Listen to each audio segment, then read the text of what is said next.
அனைவருக்கும் இனிய வணக்கம். நான் உங்கள் மதுரை ராமகிருஷ்ணன். நம்ம வாழ்க்கையை வாசிப்பின் மூலமாகவும் தேடுதலின் மூலமாகவும் நல்ல கருத்துக்களின் மூலமாக ஆனந்தமாக உற்சாகமாக வாழ்ந்து விட மாட்டோமா? இந்த வாழ்க்கையில் எது முக்கியமானது என்று புரிந்து கொண்டு வாழ்ந்து விட மாட்டோமா என்பதுதான் இந்த நிகழ்ச்சியினுடைய மாபெரும் நோக்கம். சார், சமீபத்தில் சார்லி சாப்ளின் பேசவே மாட்டாருங்க மனுஷன், ஆனால் அத்தனை விஷயங்கள் அவர் படம் பேசும். சார்லி சாப்ளினுடைய படத்தில் சிட்டி ஆஃப் லைட்ஸ் அப்படின்னு ஒரு படம் இருக்கும். அந்த படத்தில் ஒரு டிஸ்ட்ரிக்டினுடைய மேயர் ஒரு சிலையை திறந்து வைக்க வருவார். அவ்வளவு குளிரும் எல்லாருக்கும். டிஸ்ட்ரிக்டினுடைய மேயர் ஒரு சிலையை போர்வையில் போத்திருப்பாங்க. இப்போ அவர் என்ன பண்ணுவார்னா, அந்த போர்வையை திறந்து வைக்கிறதுக்காக ஒரு மேயர் வருவார், அரசியல்வாதி வருவார், எல்லாரும் கூடியிருப்பாங்க. இவர் போய் அந்த போர்வையை, சிலையில் இருக்கக்கூடிய போர்வையை எடுத்தா அந்த சிலையினுடைய மடியில் சார்லி சாப்ளின் படுத்துக்கிட்டு இருப்பார்.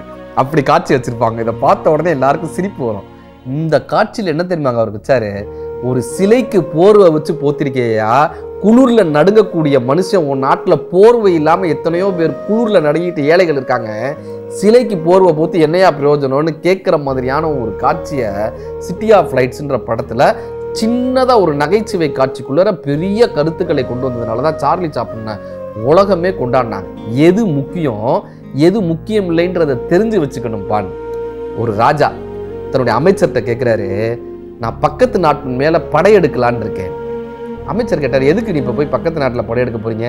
நம்ம நாடு தான் நிம்மதியாக நல்லா தானே இருக்குது, எதுக்கு படையெடுக்கணும்?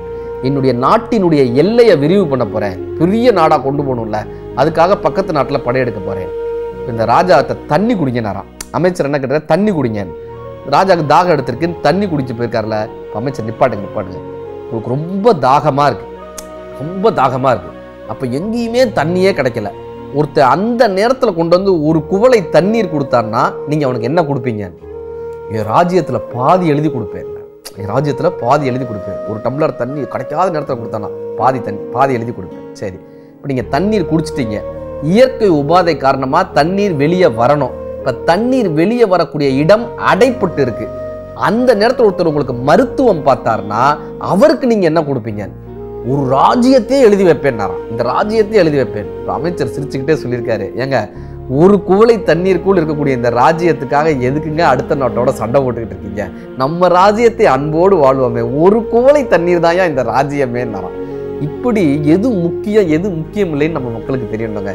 என் பொருள், என்னுடைய பணம், என்னுடைய சொத்து, என்னுடைய வீடு, என்னுடைய காரு, என்னுடைய அகங்காரம்னு எத்தனை அகங்காரம். ஒரு சாமியார், அதாவது இது மனிதர்களுக்கு இருந்தால் பரவாயில்ல, சாமியார் போயிருக்காருங்க ஒரு ராஜாவை பார்க்கறதுக்கு அவங்களுடைய அரண்மனைக்கு போயிருக்காரு. ராஜா மது மாமிசம் அந்த ஒரு களியாட்டத்தில் இருந்திருக்காங்க இரவு நேரத்தில். இந்த சாமியார் ராஜாவை உட்கார வச்சு அறிவுரையாக பண்ணியிருக்காரு. வாழ்க்கை என்றால் என்ன, இப்படியெல்லாம் பண்ணக்கூடாது, நாட்டை அறிவுரையெல்லாம் பண்ணியிருக்காரு. இப்போ ராஜா என்ன பண்ணியிருக்காரு? சாமியாரை கூப்பிட்டு, அதெல்லாம் இருக்கட்டும், வாங்க பக்கத்தில் ஒரு நல்ல நதி இருக்குது, நம்ம 2 பேரும் போய் குளிச்சுட்டு வருவோன்னு சாமியார் இவரும் போய் குளிக்க போயிருக்காங்க. ரொம்ப நேரம் குளிச்சுக்கிட்டு இருந்தோடனே அரண்மனை பற்றி எரிஞ்சிருக்கு. இப்போ ராஜா சந்தோஷமாக குளிச்சுக்கிட்டு இருந்திருக்காரு. இந்த சாமியாருக்கு பதட்டம் ஆயிடுச்சு. சாமியார் பதட்டப்படுறாரு. இப்போ இவர் கேட்டார், ஏன் பதட்டப்படுறீங்க? நாம அரண்மனைக்கு போகணும், அரண்மனைக்கு போகணும், அது எரியறதுக்குள்ளார முழுசா எரியறதுக்குள்ளார போகணும்.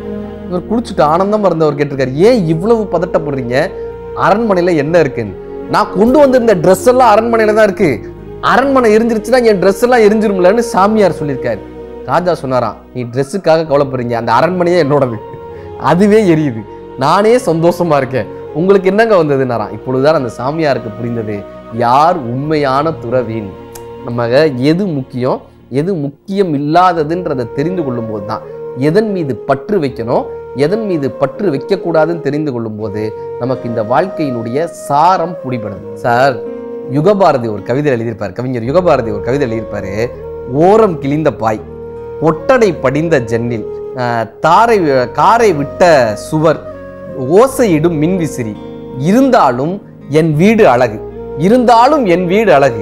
ஏனென்றால் எதிர் வீடு உனது அப்படின்றாரு. எவ்வளவு கஷ்டங்கள் இருந்தாலும் கூட அனுபவிக்கிறதுக்கான ஒரு வாழ்க்கை இருக்குல்ல, அதை விட்டுறோம் சார். எதையோ தேடி தேடி தேடி தேடி வாழ்க்கையவே தொலைச்சுடுறோம் சார். ஒரு குருவி, நல்லா இருக்கிற குருவி, அதுக்கு என்ன ஒரு ஆசைன்னா, சொர்க்கம் எங்கேயோ இருக்குன்றாங்க, நம்ம சொர்க்கத்தை தேடி போகணும்னு அந்த குருவி என்ன பண்ணுது? முதல்ல ஒரு முனிவர்கிட்ட சொர்க்கம் எங்கே இருக்குன்னு கேட்குது. அவர் சொல்றாரு, நான் உனக்கு பாதை சொல்கிறேன், எனக்கு என்ன தருவார்? உடனே குருவி தன்னுடைய ரெக்கையிலிருந்து ஒரு இறகை எடுத்து அவர்கிட்ட கொடுத்துட்டு அவர் பாதை சொல்கிறார். அடுத்து இந்த குருவி அப்படியே பறந்து போகுது. அங்கே ஒரு மரத்துக்கிட்ட கேட்குது, இந்த சொர்க்கத்துக்கு போகிறதுக்கு எப்படி பாதை? இப்போ இந்த மரம் ஒரு பாதையை சொல்லுது. அந்த ஒரு ரெக்கையை பிடுங்கி மரத்துக்கிட்ட கொடுத்துருது.